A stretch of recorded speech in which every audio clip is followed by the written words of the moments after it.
को सब जगह अपने भावों में रखता है। नमस्कार, आदरणीय श्री दिनकर शर्मा जी, RMS वाली जिला से आई हुई सभी माननीय शिक्षकगण, आदरणीय प्रधानाचार्य, उप प्रधानाचार्य एवं हमारे कॉलेज की सभी शिक्षकगण तथा RMS वाली जिला के आए हुए सभी विद्यार्थियों का हम हार्दिक स्वागत करते हैं। आज का दिन विशेष है। KPS मालवो से आए हुए सभी शिक्षकगण का हम हार्दिक स्वागत करते हैं। आज का दिन विशेष है क्योंकि आज हम यहाँ हिंदी दिवस मनाने के लिए एकत्रित हुए हैं। मैं प्रियंका और मैं मीनाक्षी आप सबका इस हिंदी दिवस पर हार्दिक स्वागत करते हैं। अब मैं हमारे माननीय अतिथि श्री दिनकर शर्मा जी का एक छोटा सा परिचय देना चाहूंगी। श्री दिनकर शर्मा जी एक ऐसे कलाकार हैं जिन्होंने अभिनय, निर्देशन, रंगमंच, स्टोरी टेलिंग और साहित्य सभी क्षेत्रों में अपनी मेहनत, प्रतिभा और प्रतिबद्धता से एक विशिष्ट पहचान बनाई है। उनकी कला आज भी देश भर में लोगों के दिलों को छू रही है। वर्ष 2000 में किरदार नाट्य दल की स्थापना कर रंगकर्म की शुरुआत की। राष्ट्रीय स्तर पर नाट्य प्रतियोगिताओं में निर्देशक के रूप में अनेक पुरस्कार प्राप्त किए हैं। अभी रिसेंटली एक वेब सीरीज है AK-47, उसमें सर ने अभिनय किया है। प्रसिद्ध टीवी धारावाहिक पांड्या स्टोर और सावधान इंडिया में भी अभिनय कर चुके हैं। हम सब एक बार जोरदार तालियों से सर का फिर से स्वागत करते हैं। शब्दों का श्रृंगार है हिंदी, भारत का अभिमान है हिंदी। यदि हिंद हमारी माँ है तो माँ की ममता है हिंदी। आज हम यहाँ एकत्र हुए हैं उस भाषा का उत्सव मनाने के लिए जो हमारे दिलों की धड़कन है, जो हमारी संस्कृति की आत्मा है और जो हमारे भारतवर्ष की एकता का आधार है।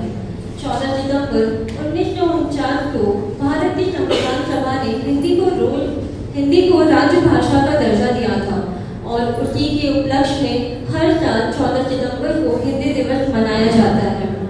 हिंदी केवल एक भाषा नहीं है, यह हमारी संस्कृति, सभ्यता और पहचान की आत्मा है। स्वयं जलकर दूसरों को प्रकाश देना ही जीवन का सच्चा उद्देश्य है। इसी परंपरा का पालन करते हुए इस कार्यक्रम की शुरुआत दीप प्रज्वलन से करते हैं। मैं आदरपूर्वक आमंत्रित करती हूँ आज के मुख्य अतिथि, प्रधानाचार्य, उप प्रधानाचार्य और सभी शिक्षकगण को।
हिंदी को करो अंगीकृत क्योंकि हर हिंदुस्तानी का इस पर अधिकार है।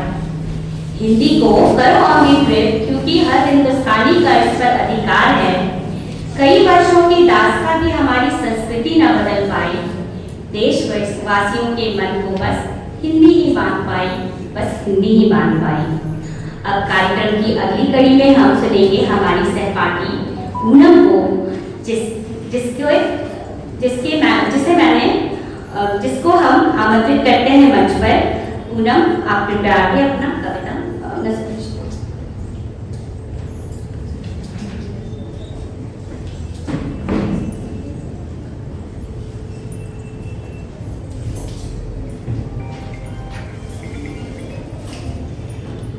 सुप्रभात आप सभी को। निज भाषा उन्नति अहे सब उन्नति को मूल, बिन निज भाषा ज्ञान के मिटत कहियर के सूल। अर्थात मातृभाषा की उन्नति बिना किसी भी समाज की तरक्की संभव नहीं है तथा अपनी भाषा के ज्ञान के बिना मन की पीड़ा को दूर करना भी मुश्किल है। महाकवि भारतेंदु हरिश्चंद्र जी की भाषा को समर्पित ये ओजस्वी पंक्तियां स्पष्ट संकेत देती है कि भाषा का एक व्यक्ति के जीवन में मूल्य क्या है। स्पष्टता भाषा एक मनुष्य के सांस्कृतिक, राजनीतिक, आर्थिक और सामाजिक जीवन का आधार है। इस तथ्य में लेश मात्र भी संदेह नहीं है कि किसी भी समाज की सामाजिक एकता को देखने के लिए उसकी भाषाई एकता पर विहंगम दृष्टिपात करना आवश्यक है। अतः सुलभ, सहज, सरल और सुस्पष्ट हिंदी भाषा चिरकाल से इस तथ्य का जीवंत उदाहरण है, क्योंकि हिंदी एक ऐसी भाषा है जो देश को एकता एवं अखंडता के सूत्र में बांधने का सामर्थ्य रखती है। 14 सितंबर 1949 को संवैधानिक दृष्टि से हिंदी को राजभाषा घोषित किया गया। हिंदी दिवस हिंदी भाषा की संस्कृति को बढ़ावा देने और उसके प्रचार प्रसार के लिए मनाया जाता है। आर्थिक रूप से यह व्यापार और नौकरी के अवसरों को बढ़ावा देती है, जबकि अंतर्राष्ट्रीय स्तर पर यह दुनिया की सबसे अधिक बोली जाने वाली भाषा है। इसका महत्व इस दिन आयोजित कार्यक्रमों, समारोहों, प्रतियोगिताओं और विभिन्न प्रकार के उत्सवों द्वारा प्रदर्शित किया जाता है। हिंदी के उन्नति के लिए किए जा सकने वाले प्रयासों में ऐसे कई तरीके हैं जिनके द्वारा हम लोगों को हिंदी का महत्व समझा सकते हैं और अपने देश को उन्नति के मार्ग पर और भी सरलता से ले जा सकते हैं। संविधान ने हिंदी को संघ की राजभाषा घोषित किया है, जिससे यह सरकारी योजनाओं और नीतियों की जनता तक पहुंचाने का एक माध्यम बनती है। स्वतंत्रता आंदोलन के समय महात्मा गांधी ने कहा था कि एक राष्ट्रभाषा के बिना राष्ट्र गूंगा है। जिस प्रकार राष्ट्रगीत एवं राष्ट्रध्वज को संपूर्ण राष्ट्र गौरव का स्थान प्रदान करता है, ठीक उसी प्रकार से राजभाषा को भी यह स्थान मिला है। हिंदी का महत्व इस बात से पता चलता है कि दुनिया भर के 170 से अधिक विश्वविद्यालयों में हिंदी एक भाषा के रूप में पढ़ाई जाती है। हिंदी भाषा भारत के बाहर 20 से अधिक देशों में बोली भी जाती है। हिंदी महज भाषा नहीं है, बल्कि हमारी पहचान है। हिंदी बोले और इसे सिखाएं और इसे व्यावहारिक जीवन में अपनाएं। हिंदी सीखे और सिखाएं। मैं अपनी वाणी को इस कुछ पंक्तियों के द्वारा विराम देना चाहूंगी।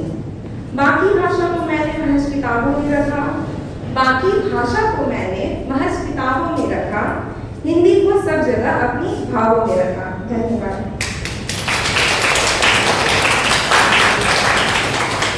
धन्यवाद पूनम। अब मैं हमारी उप प्रधानाचार्य डॉक्टर मोनिका मैम को से आग्रह करती हूँ कि वह मंच पर आकर हिंदी दिवस पर अपने विचार को साझा करें।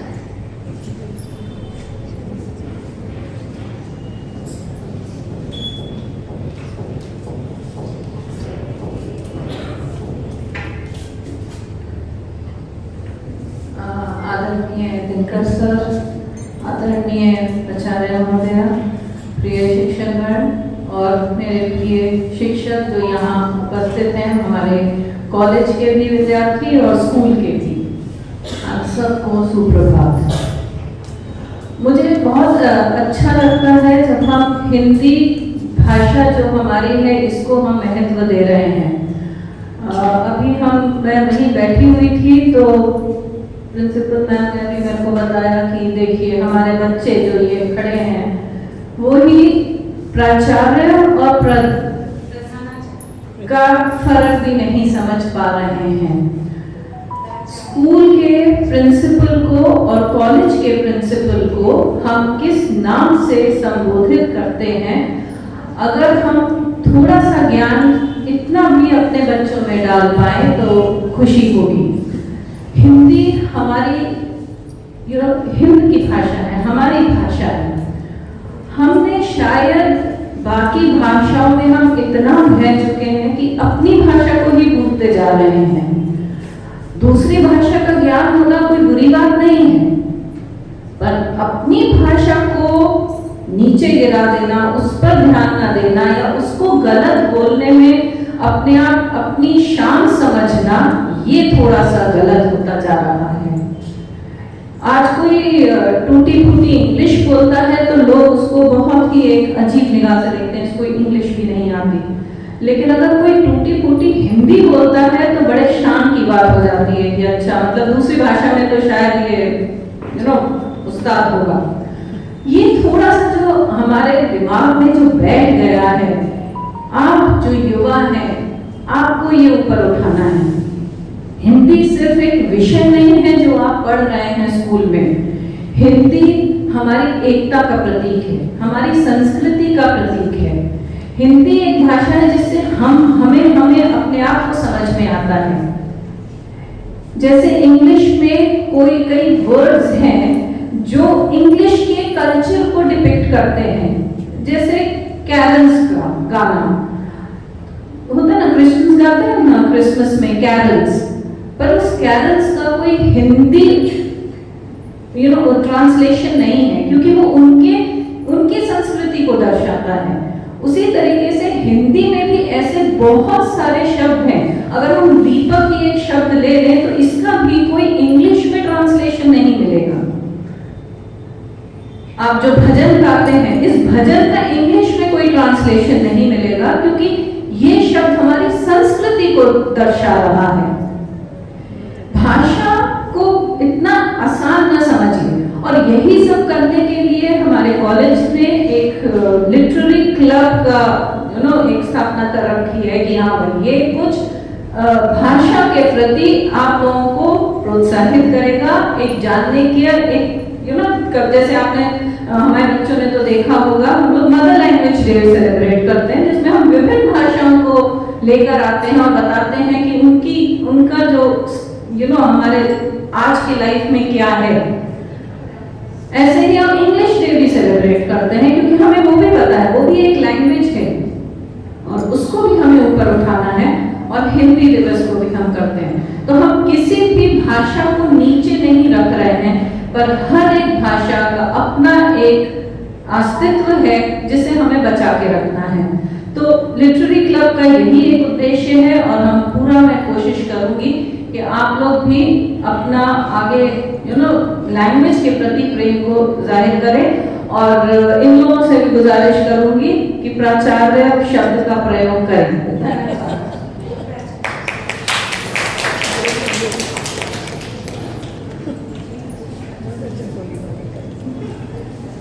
शब्द जब अभिनय का रूप धर लेते हैं तो संदेश दिल के हर कोने में घर लेते हैं।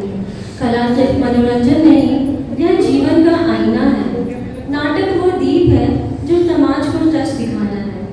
इसी दीपक की लौ को और तेज करने के लिए अब मैं आमंत्रित करती हूँ श्री दिनकर शर्मा जी को, जो अपनी प्रस्तुति पक्षी और दीमक से हम सबको विचारों की नई उड़ान देंगे। सबको हिंदी दिवस की बहुत बहुत बधाई और शुभकामनाएं। और मैंने बंद करवाया। मैं जब भी ये महाविद्यालय आया हूँ और सच में अपने आप को समृद्ध किया हूँ। मैम बहुत अच्छी आपने बातें करी और मुझे लगता है कि आप अपने स्तर पे, मुझे लगा हिंदी को बहुत खूबसूरत बनाना है, चाहे भाषा किसी भाषा को, तो हम अपने स्तर पर उसको क्या कर सकते हैं। जैसे मैं कोलकाता जाता हूँ ना, तो कुछ की शिकायत होती है कि आपकी हिंदी बड़ी टफ है। मैं बोला कि कैसे? बोले कि यार ये जेंडर है ना, ये जेंडर वाला बहुत दिक्कत होती है, जेंडर वाला बहुत दिक्कत होती है, तो इसको कैसे हम ठीक कर सकते हैं। तो 8-10 कुछ ऐसे बता दो ना। तो जैसे मैं जो डेली यूज़ में हम जिसका इस्तेमाल करते हैं वो हम कर सकते हैं। तो मैं बोला कि जैसे चाय मीठा नहीं होगा, मीठी ही होगी, चाय अच्छी बनी, ठीक है। पानी आप कैसे बोलोगे? शरबत को क्या बोलोगे? अब ये चाय को अगर आपने स्त्रीलिंग सोचा तो शरबत को मत सोचो कि स्त्रीलिंग है। शरबत मीठा है, होगा नोट मीठी, जाहिर ये तो ऐसे। तो मैं बोले कि गाने सुनो ना, तो गाने से सीख सकते हैं क्या? मैं बोला बिल्कुल आप गाने से सीख सकते हैं। तो जैसे किताबें बहुत सी पढ़ी हुई, अच्छा किताब स्त्रीलिंग, किताब मैंने पढ़ी हुई, बोला हाँ एग्जैक्टली। और कहानी बोलोगे तो हाँ कहानी मैंने पढ़ी। आपको ये किताब कैसी लगी, कहानी कैसी लगी? तो आप अपने स्तर से, मुझे लगता है कि किसी को अगर बताते हैं तो शायद वो, और जैसे मैं बोला कि देखो कांच की जो चूड़ियां होती है वो स्त्रीलिंग है, ठीक है, लेकिन वही स्त्री अगर पहनेगी वो धातु की चूड़ी तो पुल्लिंग हो जाएगा। तो मतलब वो कैसे चूड़ी मजा न देगी, कंगन मजा न देगी।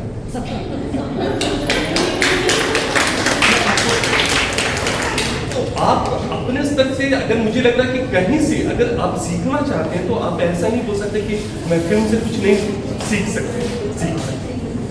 तो मेरी एक गुजारिश होगी कि जो पीछे का ऑडियंस है थोड़े से, नहीं तो मैं आप लोग थोड़ा सा करीब आ जाए, अपनी कुर्सियां लेके थोड़ा आगे आ जाए। अब बच्चे भी आप आगे आ जाए।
तो एक अभी कहानी सुनाऊंगा, मेरे होने का मतलब। तो इस कहानी का मैं बताता हूँ कि बड़े लेखकों को कहानियां मैं करता हूँ पहले, सब आवाज बंद है। मुंशी प्रेमचंद को मैंने काफी सुनाया है, बड़े बड़े लेखकों की कहानी।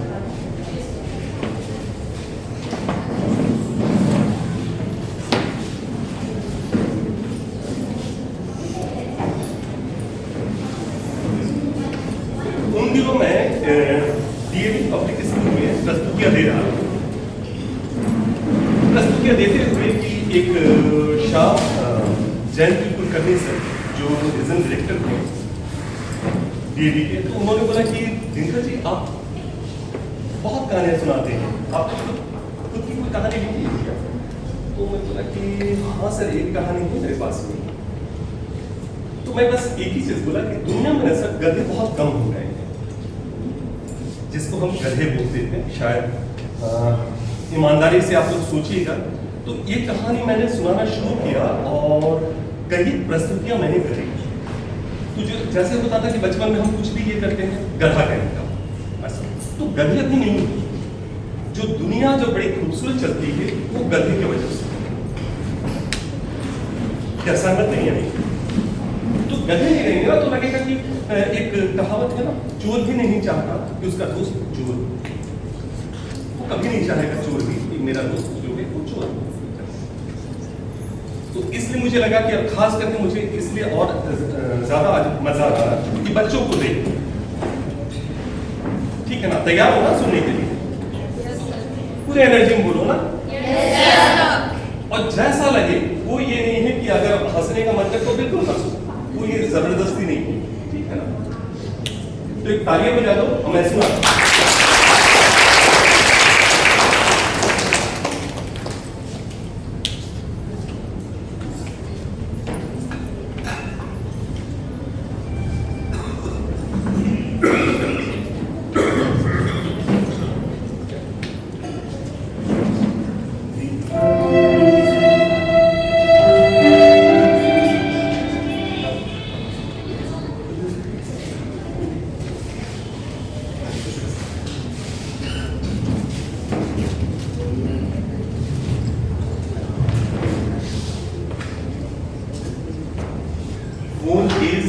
सारे कोड कर दीजिएगा, वो देखिएगा।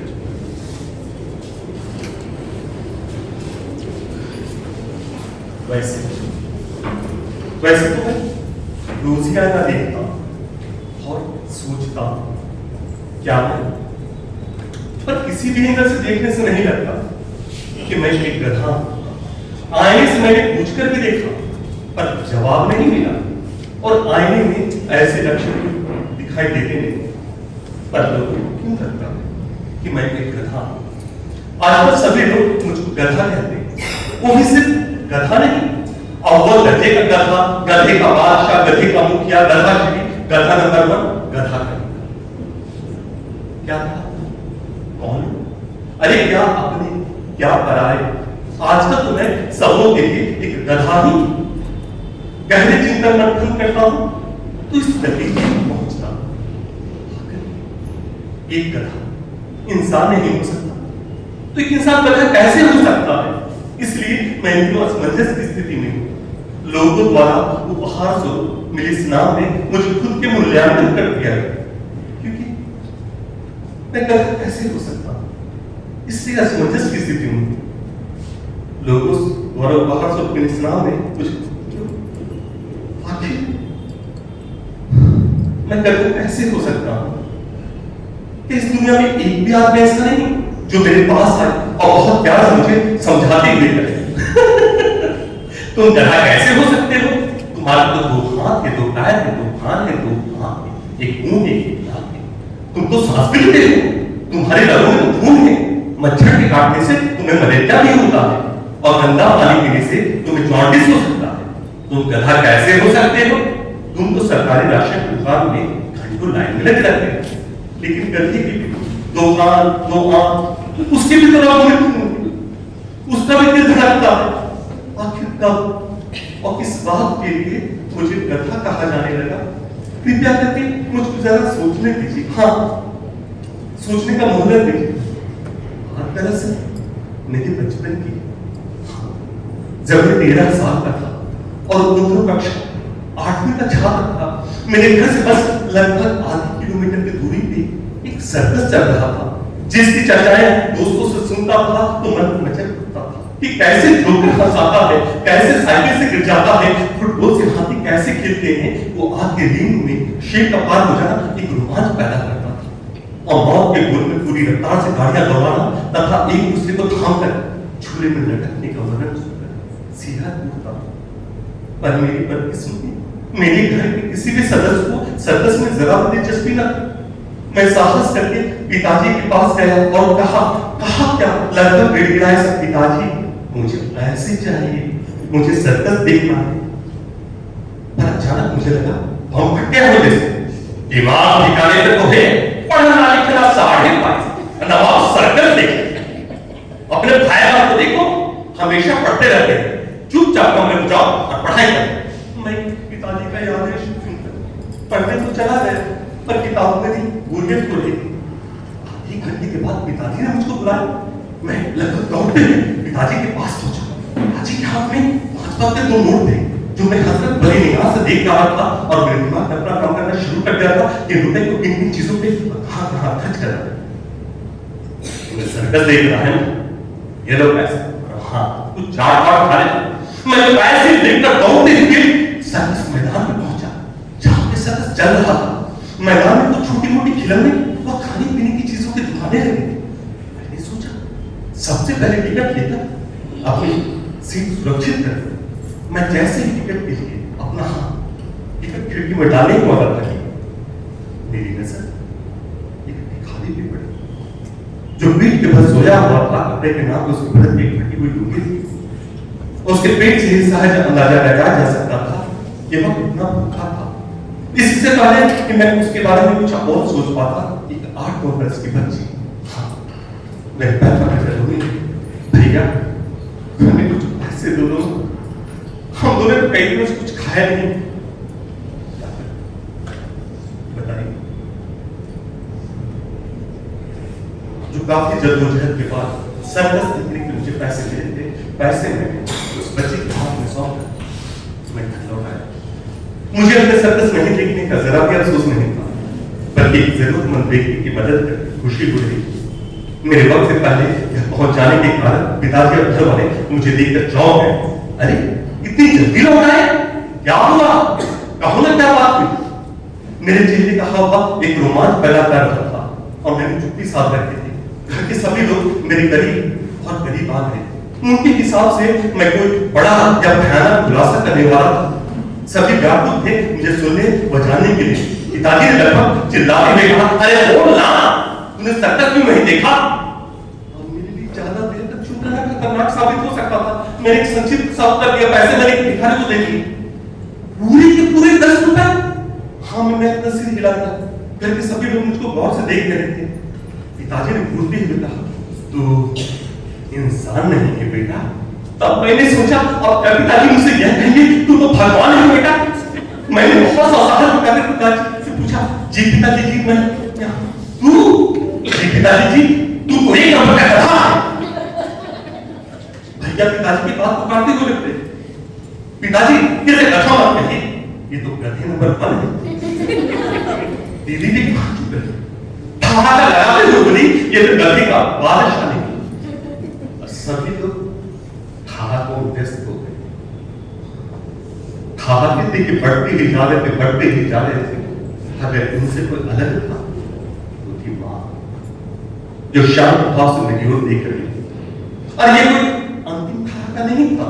अनगिनत बार ठहाका लगे होंगे मेरे कारनामों पे और मेरे गधे होने पर, और हर बार मैं चुप हो जाता।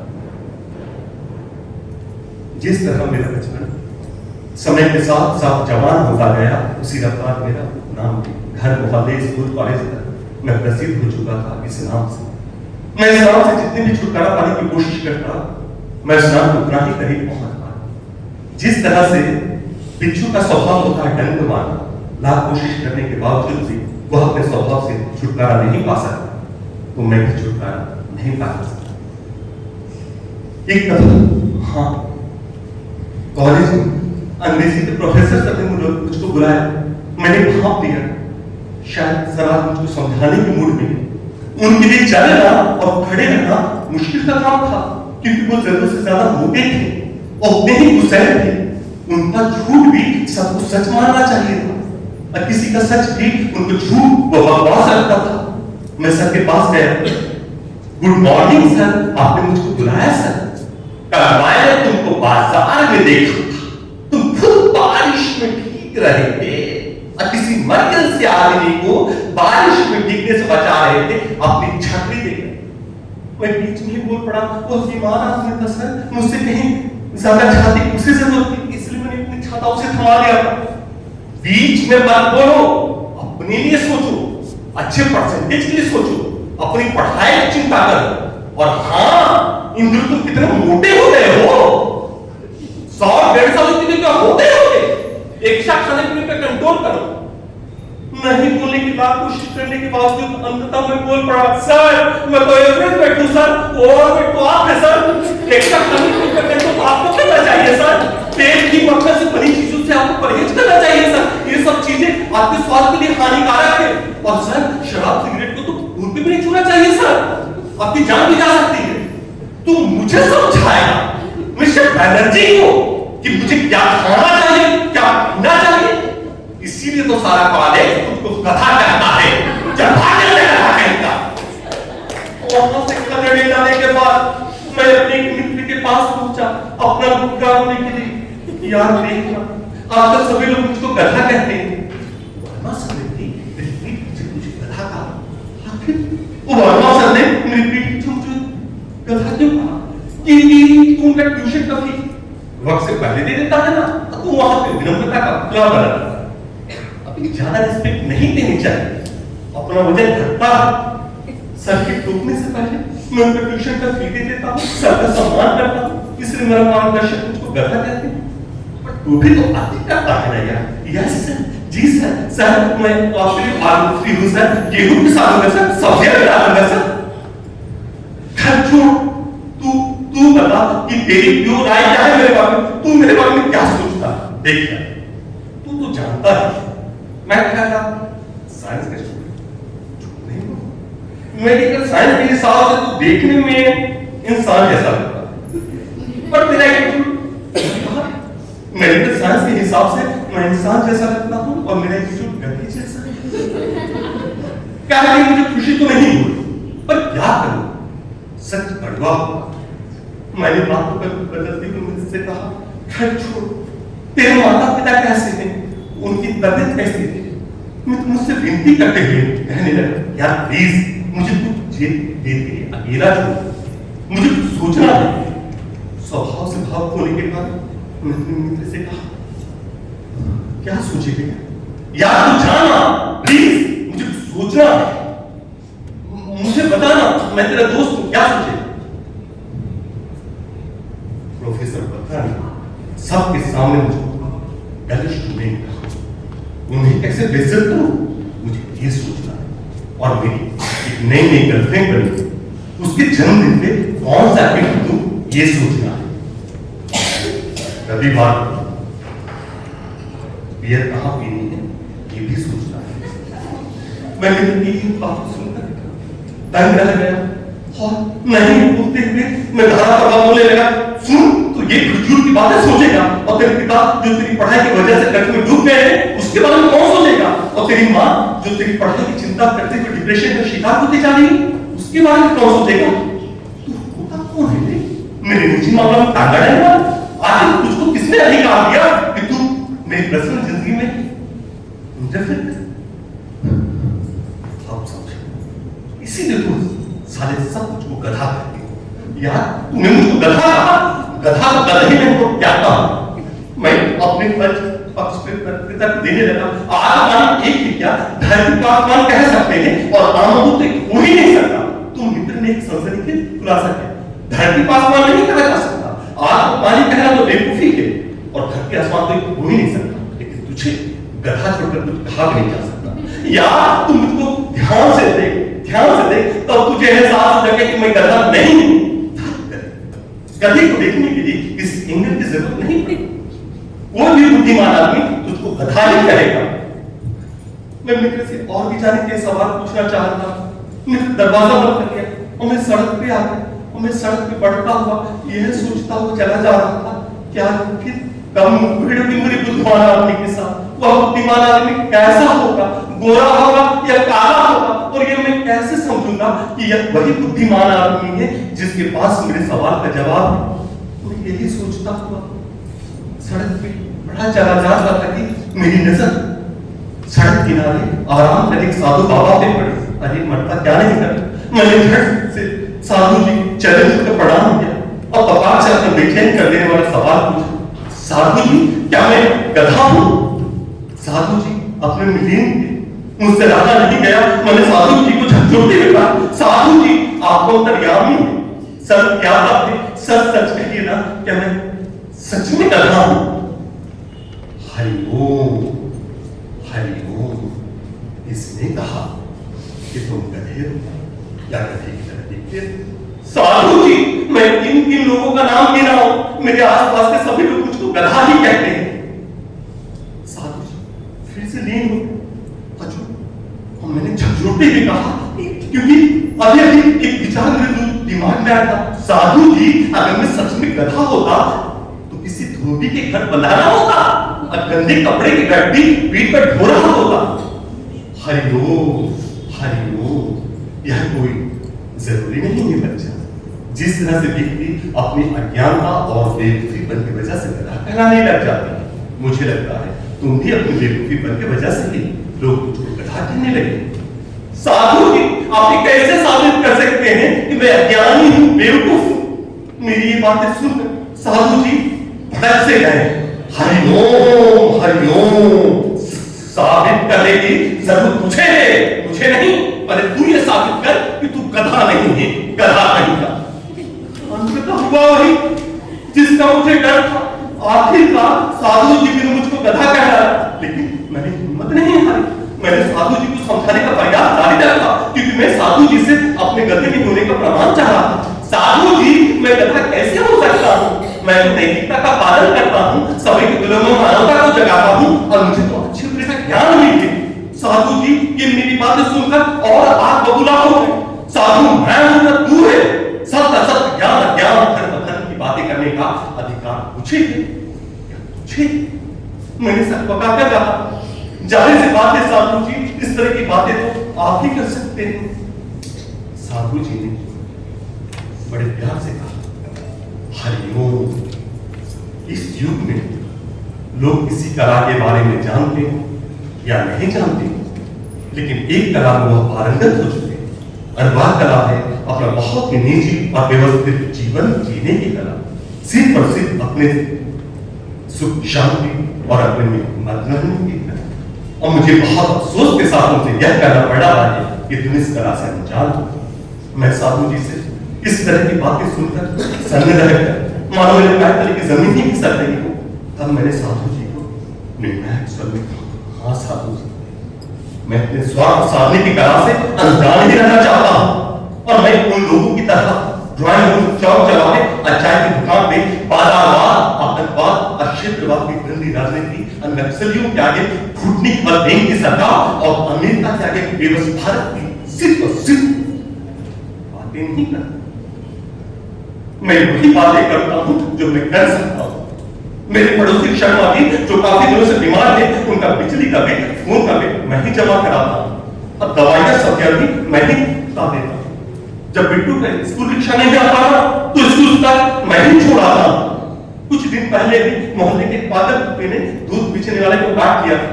मैं ही सबसे पास उसके पास गया और मलहम पट्टी की, और तब सरकारी अस्पताल ले जाकर इंजेक्शन दिलवाया। शायद इसलिए लोग मुझको कथा कहते हैं, हरिओम हरिओम। मैं तुझे सिर्फ गधे का है, तुम्हारे गधेपन का अपमान नहीं करना चाहता। तू कोई मामूली गधा नहीं है, तू तो दुर्लभ प्रजाति का गधा है। इस दुनिया के पास गधे से उपयुक्त कोई शब्द ही नहीं जिसे तुझे संबोधित कर सके। जा, मैं तुझको आशीर्वाद देता हूं, तू हमेशा ही गधा करना। क्या कहते हैं साधु जी अपने मुर्गिया बिस्तर के साथ वहां से जाने लगे, और मैं साधु जी को जाता हुआ टुकुर टुकुर देख रहा था।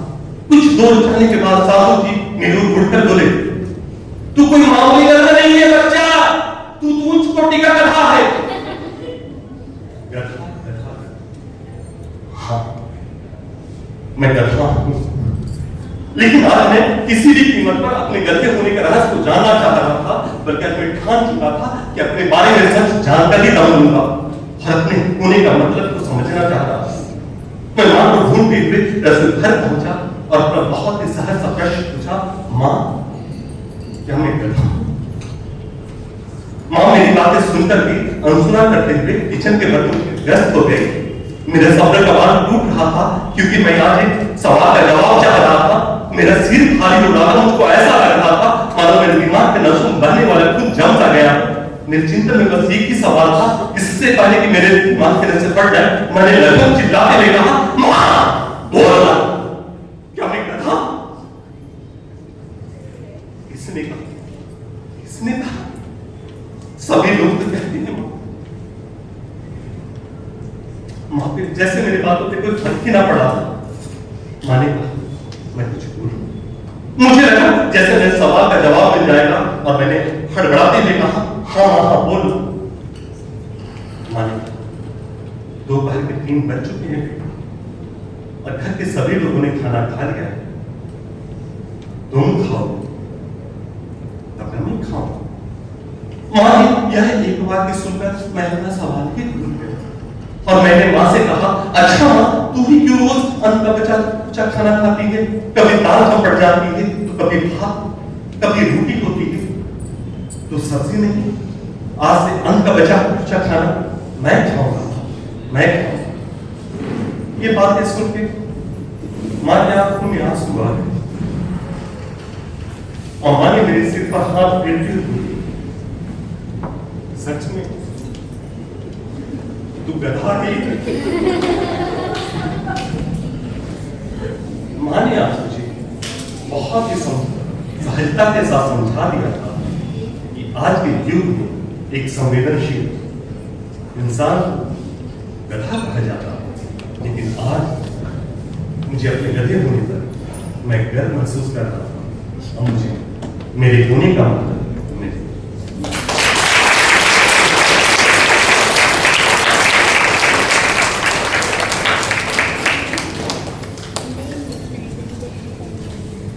इतने भावुक, प्रभावशाली और बेहतरीन प्रस्तुति के लिए आपका धन्यवाद जब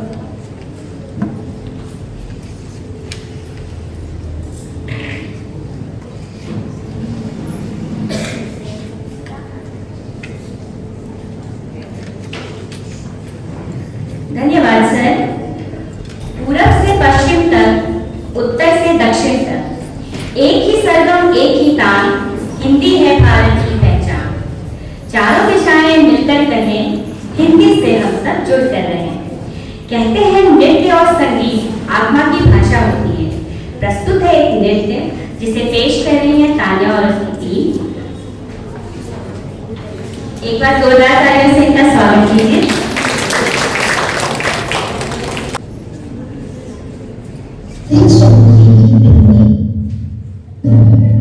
मैं सबकी जानी पहचानी, भारत की भाषा हिंदी है। मेरी भोले में मेरा ने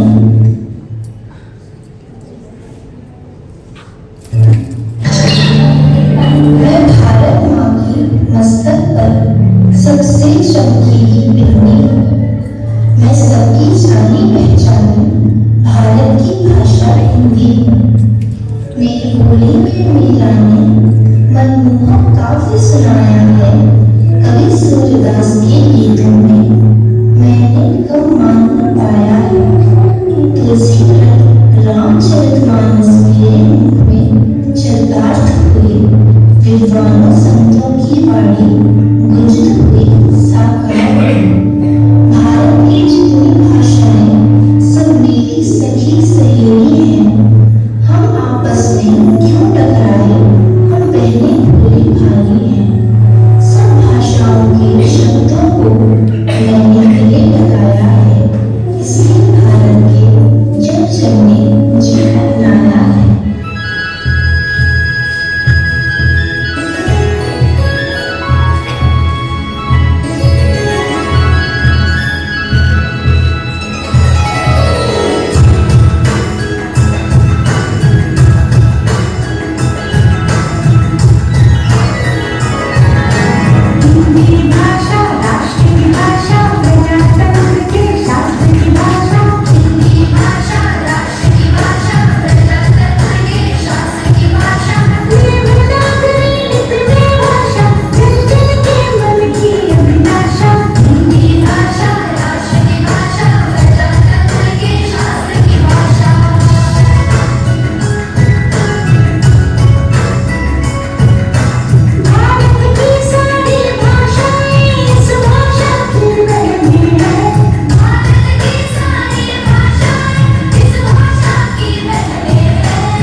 सचमुच आपकी प्रस्तुति ने इस वातावरण को काफी मधुर बना दिया है।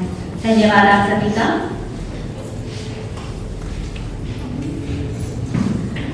अब मैं आमंत्रित करती हूँ प्रियंका को, जो अपने अंदाज में प्रस्तुत करने जा रही है एक कविता।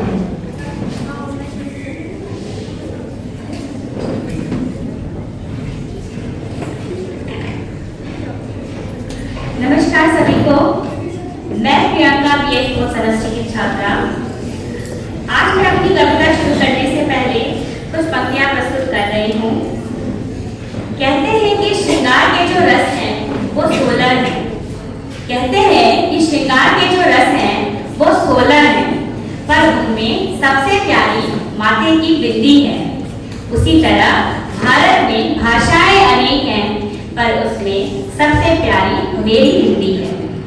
माना कि तुम अंग्रेजी बोलकर 2 सीढ़ी ज्यादा चढ़ जाओगे, माना कि तुम अंग्रेजी बोलकर 2 सीढ़ी ज्यादा चढ़ जाओगे, पर जब प्रशंसा करने की बारी आएगी ना, तो गुड बेटर बेस्ट से ज्यादा ना बोल पाओगे।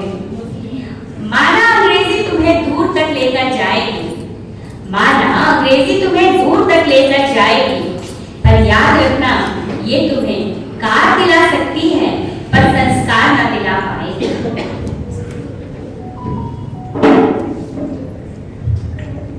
हमें हमारी भाषा का कोई अनुमान नहीं, हमें हमारी भाषा का कोई अनुमान नहीं।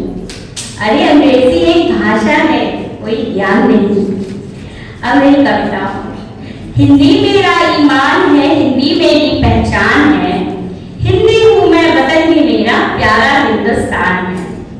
मुगल आए या आए गोरे, सबको मार भगाया था, मुगल आए या आए गोरे, सबको मार भगाया था। पूरा भारत जब आपस में हिंदी से जुट पाया था, तभी तो हिंदी में गाया जाता राष्ट्रगान है। संस्कृत से संस्कृति हमारी, हिंदी से हिंदुस्तान है। हिंदू मुस्लिम सिख ईसाई आपस में सब भ्राता है, हिंदू मुस्लिम सिख ईसाई आपस में सब भ्राता है हिंदी जिसके कारण ही आपस में सबका नाता है। मिलजुल कर जो रहते हैं ये, तो होता राष्ट्र का निर्माण है। संस्कृत से संस्कृति हमारी, हिंदी से हिंदुस्तान है। हिंदी में सीखे पढ़ना हम, गाने हिंदी में गाते हैं, हिंदी में सीखे पढ़ना हम, गाने हिंदी में गाते हैं। फिर क्यों हिंदी को अपनाने में इतना हम घबराते हैं? सारे देश के संचार साधनों की यही तो एकमात्र जान है। संस्कृत से संस्कृति हमारी, हिंदी से हिंदुस्तान है। पिता की डांट से लेकर माँ की लोरियों तक, स्कूल की किताबों से लेकर यारों की टोलियों तक, जिनसे हमने जो भी सीखा, हिंदी भाषा ने उसमें बढ़ाया हमारा मान है। क्योंकि संस्कृत से संस्कृति हमारी, हिंदी से हिंदुस्तान है। हिंदी मेरा ईमान है, हिंदी मेरी पहचान है, हिंदी हूँ मैं, वतन भी मेरा प्यारा हिंदुस्तान है। धन्यवाद।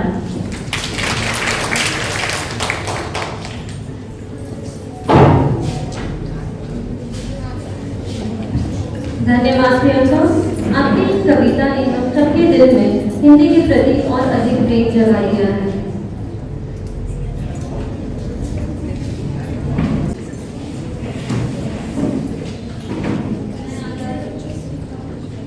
मैं आदरणीय प्रधान अध्यापिका महोदय को आग्रह करती हूँ कि वो मंच पर आकर अपने विचार साझा करें।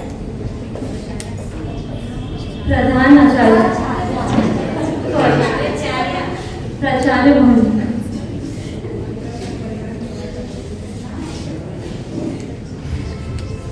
सुप्रभात।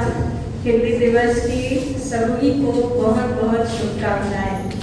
हिंदी दिवस क्यों मनाते हैं इस पर चर्चा हो चुकी, और आज मुझे बेहद खुशी हो रही है हमारे बीएड की छात्राओं के साथ साथ स्कूल के बच्चे भी आज हमारे साथ शामिल हैं हिंदी दिवस के इस उत्सव में। और आरएमएस बालीचेला स्कूल से आई शिक्षिकाएं, केपीएस मालगो से आई शिक्षिकाएं, आप सबों का बहुत बहुत स्वागत भी है और आभार व्यक्त करती हूँ कि आज आप हमारे साथ इस कार्यक्रम में शामिल हो रहे हैं। हिंदी पर बहुत सारी बातें बहुत देर से चर्चा हो रही है। जैसा इसने कहा कि संस्कृत अगर हमारी संस्कृति है तो हिंदी हमारी मातृभाषा है। मुझे बताओ बच्चों, आप जब बहुत गुस्सा होते हैं तो कौन सी भाषा में बिगड़ते हैं? क्यों? इंग्लिश मीडियम स्कूल में पढ़ते हैं, क्यों नहीं इंग्लिश में बिगड़ते हैं? आपके सपनों की भाषा क्या है? सपने में किस भाषा में आप सपना देखते हैं? हिंदी। आप प्रेम की भाषा आपकी क्या है? हिंदी। और किसी भी भाव को व्यक्त करने की हमारी भाषा क्या है? जिनकी मातृभाषा हिंदी है, हम अपने सारी अभिव्यक्तियां अपनी मातृभाषा में ही करते हैं। लेकिन हम सभी की मातृभाषाओं की माँ कौन है? सभी की, चाहे वो बंगला, संस्कृत, उड़िया, कहीं जो सोर्स है सबों की, वो कहाँ से है? संस्कृत से है ना, और संस्कृत से ही फिर हिंदी भी निकली है। तो दोनों हमारे मतलब वहाँ से शुरुआत हुई है, गंगा का स्रोत जैसे है उस तरह से ये भाषा हमारी है। तो फिर हम क्यों शर्माते हैं, घबराते हैं, बोलने के पहले सोचते हैं कि हिंदी में बोले या ना बोले? होता है ना अक्सर? होता है कि नहीं होता है? जोर से बोलिए। हालांकि अंग्रेजी माध्यम के स्कूल में हम लोग पढ़ रहे हैं, हालांकि सारी किताबें हमारी अंग्रेजी में हैं, फिर भी समझ में जो बात आती है, जिस भाषा में आती है, वो भाषा हमारी हिंदी है। बहुत अच्छा मोनिका मैम ने उदाहरण दिया कि कुछ शब्दों के अर्थ हम ट्रांसलेट नहीं कर पाते हैं, उनका अनुवाद हम नहीं कर सकते, क्योंकि ये हमारी संस्कृति से जुड़े हुए शब्द हैं। जब विलियम वर्ड्सवर्थ ने लिखा था डैफोडिल्स पोएम, शायद आप लोग स्कूल में, हाई स्कूल में सबने पढ़ा होगा, तो डैफोडिल्स से हम अपने को जोड़ नहीं पाते थे, क्योंकि हमारी संस्कृति में, हमारे पर्यावरण में, वातावरण में, हमारे इर्द गिर्द हम लोगों ने डैफोडिल्स को देखा ही नहीं था, जानते ही नहीं थे। लेकिन जब वही हमारे कवि कहते हैं कि ये देखो हिमालय पर कविता लिखते हैं और नदियों पर, हमारे जंगल पहाड़ पर कविताएं लिखते हैं, तो हम तुरंत हमारे झारखंड पर गीत होते हैं, हम कनेक्ट कर लेते हैं। बहुत अच्छी बात दिनकर जी ने भी कही, फिल्मों के गीत से हम कितना स्त्रीलिंग पुल्लिंग सीख लेते हैं। ये आज मेरे लिए भी बहुत ही अच्छा उदाहरण आपने दिया है दिनकर जी, कि फिल्मी गीतों से, फिल्म के प्रभाव से, ठीक है सभी लोग अमिताभ बच्चन की तरह हिंदी नहीं बोल पाते हैं, सभी हमारे प्रधानमंत्री की तरह हिंदी नहीं बोल सकते हैं, उन्होंने हिंदी को शीर्ष स्थान पर पहुंचाया, उन्होंने हिंदी को लोकप्रिय बनाया, उन्होंने हिंदी को जन जन तक पहुंचाया। फिर भी सब लोग उनकी तरह हिंदी नहीं बोल पाते हैं, पर एक प्रयास तो हम कर सकते हैं कि हम अपनी बात हिंदी में रखें। मैं ज़्यादा वक्त नहीं लूँगी, हमारे बीच दूसरी प्रस्तुति लेकर के दिनकर शर्मा जी उपस्थित हैं। मैं चाहती हूँ कि आप उनकी प्रस्तुति का आनंद उठाएं। नाटक आज करने का एक बहुत बड़ा उद्देश्य यह भी था कि इन बच्चों को दिनकर जी नाटक के कुछ मूल मंत्र, कुछ गूढ़ अर्थ समझ में आए, और इसलिए हम लोगों ने इन्हें आमंत्रित किया था। आप जानते हैं बीएड के सिलेबस में भी एक पेपर नाटक पर है, ड्रामा इन एजुकेशन। तो ये भी एक उद्देश्य था कि हमारी छात्राएं आपसे कुछ सीख सकें, कुछ ग्रहण कर सकें जो उनके आगे काम आए। सारे बच्चे प्रस्तुति करते हैं, अपने अपने स्कूलों में बहुत सारे कार्यक्रम करते हैं, लेकिन आप जो उन्हें सुझाव देंगे यह उनके लिए बेहद बहुमूल्य होगा, अनमोल होगा। एक बार मैं पुनः आभार व्यक्त करती हूँ हमारे DBMS कॉलेज के लिटरेरी क्लब को, जिन्होंने इतना सुंदर आयोजन किया है। आपको बहुत बहुत बधाई, शुभकामनाएं। पुनः हिंदी दिवस के अवसर पर एक बार जय हिंद, जय भारती, जय हिंदी।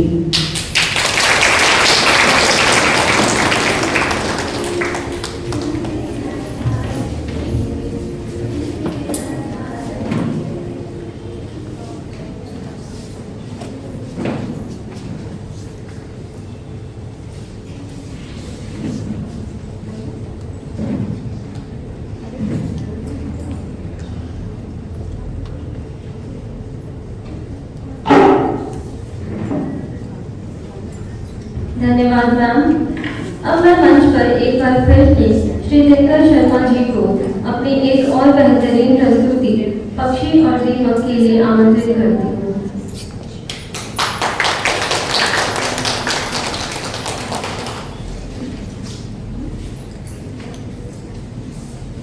पहली प्रस्तुति कैसी लगी थी? बहुत अच्छी। सच में? Yes sir.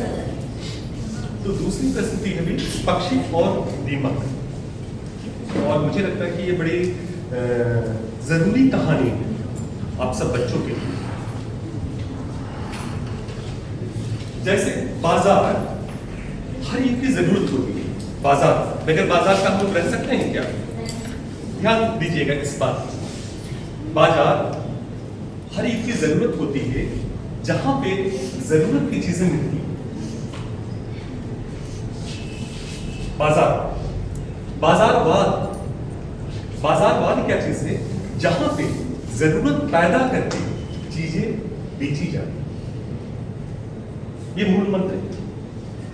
इस कहानी को आप, इसका कैनवस इतना बड़ा है कि बहुत छोटी कहानी है, और है तो बड़ी बड़ी लंबी कहानी, मुक्ति बोध की। उस कहानी में नायक नायिका को एक किस्सा सुनाता है, और कुछ वो पंक्तियां जुड़ गई है करते हुए मेरे साथ। तो वो आप, इसका कैनवस इतना बड़ा है कि मैं जब भी करता हूं तो मुझे बहुत मजा आता है, और लोग इसको, मतलब आप ये सोच लीजिए कि एक जगह से मुझे तकरीबन 25 बार इसकी प्रस्तुतियां करने के लिए बुलाया है, जो कि फट है। किसी का तो तैयार है? Yes sir. मुश्किल से 7 मिनट की कहानी है, तो फोन वगैरह रख दीजिए और कहानी के ये में जाइए। और आपको यहाँ मतलब कि ये चीज बहुत मैंने लगेगी कि अच्छा, इस कहानी से बहुत बड़ी सीख छुपी।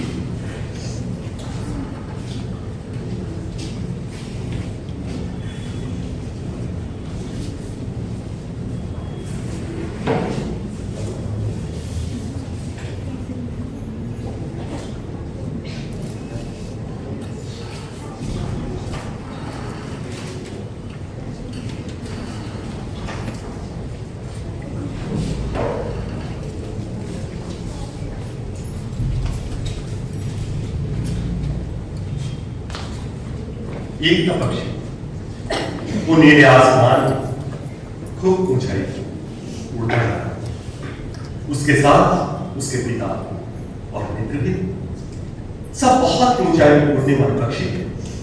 उनकी निगाहें खूब तेज थी, उन्हें दूर दूर की भनक और दूर दूर की महत्व में जाती। एक दिन वो नौजवान पक्षी जमीन पे चलती हुई एक बैलगाड़ी को देख लेता है, और उसमें बड़े बड़े भोरे भरे पेड़, और गाड़ी वाला चिल्ला चिल्ला कर कहता है, 2 दिन के लो 1 पंख दो, 2 दिन के लो 1 पंख दो, 2 दिन के लो 1 पंख दो, 2 दिन के लो 1 पंख दो।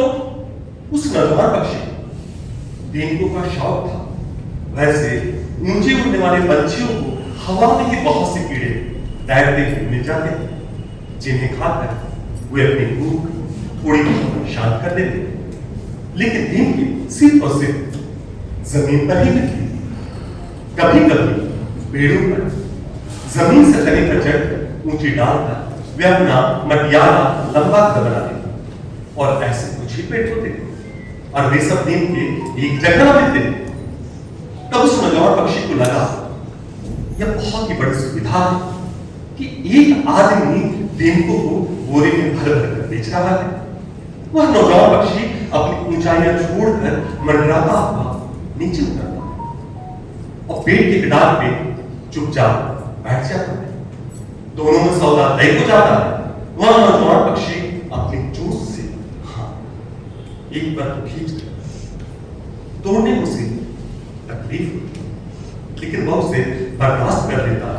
मुंह में बड़े स्वाद के साथ 2 दिनों को दबाकर वह पक्षी फूल से उड़ जाता।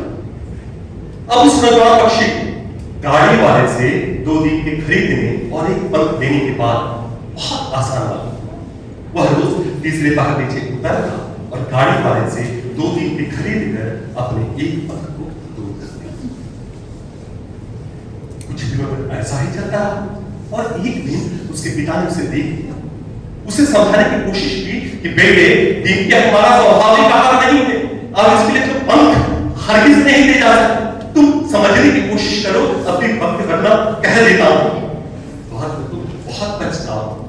वह नौजवान पक्षी बड़े ही गर्व के साथ अपना मुंह दूसरी ओर करता क्योंकि उसे नीचे उतरकर दीन को खाने की जड़ तो लगेगी। अब उसे दूसरे के लिए अच्छे लगे ना फल ना नाच के दान। दीन का शौक उस नौजवान पक्षी पर हावी हो गया था, लेकिन ऐसा कई दिनों तक चला। अब उसके पंखों की संख्या लगातार घटती चली गई। अब वह ऊंचाइयों पे अपना संतुलन साध ना सकता, बहुत ज्यादा समय तक उसके पंख ही सहारा दे सकते। आकाश यात्रा के दौरान उसे जल्दी जल्दी पहाड़ी चट्टानों पे चोटियों गुंबदों और बुरुजों पर भागते हुए बैठ जाना पड़ता और उसके परिवार वाले तथा मित्र ऊंचाइयों में बैठते हुए बहुत आगे निकल जाते। हाँ, बहुत आगे। नौजवान पक्षी ढूंढकर के पिछड़ जाता था, पीछे रह जाता था, लेकिन दिन को का शौक जरा भी कम ना। वह दिन को के लिए अपने पंख को तोड़ तोड़ कर देता था। फिर एक दिन उसने सोचा आसमान में उड़ना ही फिजूल है, वह मूर्खों का काम है। उसकी हालत यह थी कि वह ऊंचाइयों पे उड़ ही नहीं सकता। एक पेड़ से उड़कर दूसरे पेड़ पर पहुंच पाता और धीरे धीरे उसकी यह शक्ति थी खत्म होती गई। बड़ी मुश्किल से पेड़ की डाल से लगे दूसरे डाल तक चलकर या फुदक पहुंच पाता। बीच बीच में गाड़ी वाला चकमा दे जाता, कहीं नजर आता और पक्षी उसके इंतजार में घूमता रहता। कहां गया वो गाड़ी वाला? मुझे जोरों की भूख लगी है, मैं दिमाग खाना चाहता। दिन को का शौक चलता। फिर एक दिन उसने सोचा, हाँ, अब मैं खुद ही दिन पे ढूंढूंगा। इसलिए नौजवान पक्षी पेड़ पर उतर कर जमीन पे आ गया और घास के लहराते हुए गुच्छे में सिमट कर बैठ गया। फिर एक दिन ना मालूम उस नौजवान पक्षी के जीवन में क्या आया कि जमीन से दिन के चुन चुन के वह उसे इकट्ठा करने लगा। अब उसके पास डेंगू के ढेर हो गए। डेंगू के ढेर। फिर एक दिन एकाएक गाड़ी वाला नजर आया। 2 दिन के लो, एक पंख दो, 2 दिन के लो, एक पंख दो, 2 दिन के लो, एक पंख दो। उस नौजवान पक्षी को बहुत खुशी हुई। नौजवान पक्षी ने पुकार कर कहा, गाड़ी वाले, वो गाड़ी वाले, तुम कहां चले गए थे गाड़ी वाले? मैं तुम्हारा कब से इंतजार कर रहा था। पहचानी आवाज सुनकर गाड़ी वाला रुक गया। तब उस नौजवान पक्षी ने गाड़ी वाले से कहा, गाड़ी वाले, तुम कहां चले गए? देखो, मैंने इतनी सारी दिन इकट्ठा कर ली। गाड़ी वाले पक्षी की बात समझना ही और गाड़ी वाले बस इतना ही कहा, तुमने इतनी सारी दिन की इकट्ठा कर ली है, तो मैं क्या करूं? बोलना, मैं क्या करूं? तब उस नौजवान पक्षी ने गाड़ी वाले से कहा, गाड़ी वाले, वो गाड़ी, ये मेरी सारी की सारी तुम ले लो गाड़ी वाले, लेकिन मेरा वापस कर दो गाड़ी वाले।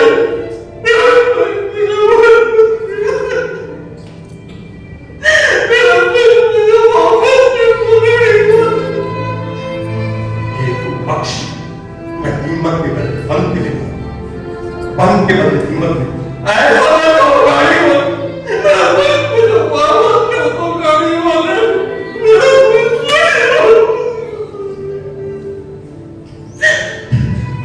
मैं उड़ना चाहता हूं गाड़ी वाले, मैं उड़ना चाहता हूं,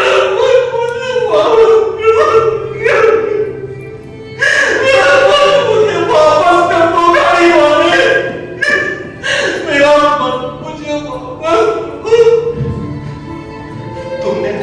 तुमने मुझे धोखा दिया है गाड़ी वाले, तुमने मुझे धोखा दिया गाड़ी वाले, मेरा मुझे वापस कर दो।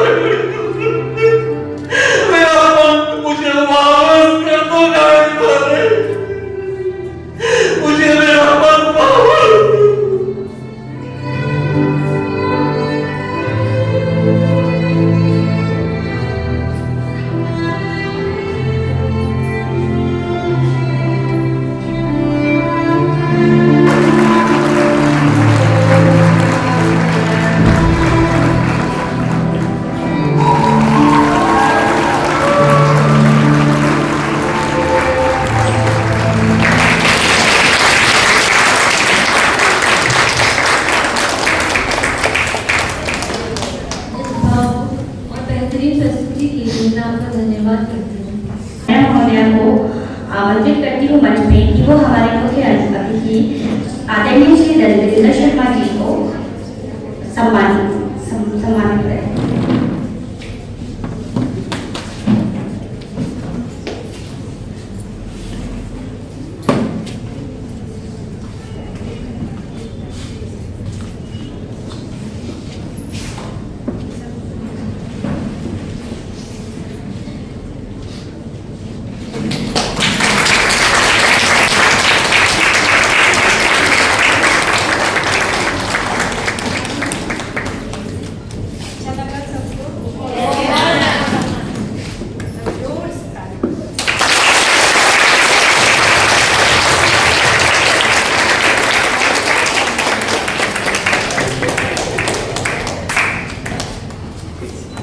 धन्यवाद मैम, धन्यवाद सर।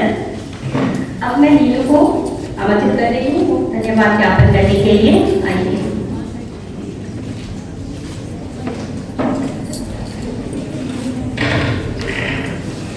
आज के इस विशेष अवसर हिंदी दिवस पर हम सब ने मिलकर अपनी मातृभाषा हिंदी की महत्व को गहराई से समझा।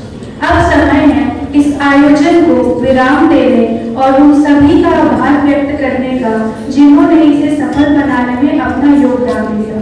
सबसे पहले मैं हमारे मुख्य अतिथि श्री दिनकर शर्मा जी को उनके मनमोहक प्रस्तुति मेरे होने का मतलब और पक्षी और दीपक के लिए दिल से धन्यवाद देती हूँ। आपने हमें समाज की वास्तविकता से आज रूबरू करा दिया।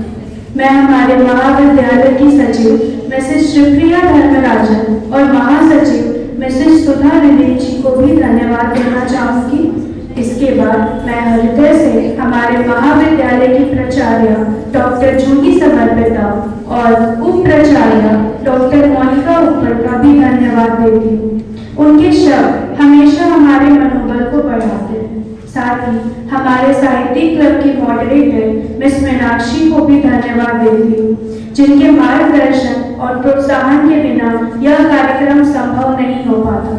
मैं हमारे महाविद्यालय में उपस्थित सभी शिक्षिकाओं का भी धन्यवाद करती हूँ। RMS बाली चेला और KPS मानव विद्यालय से आई हुई सभी शिक्षिकाओं का भी धन्यवाद।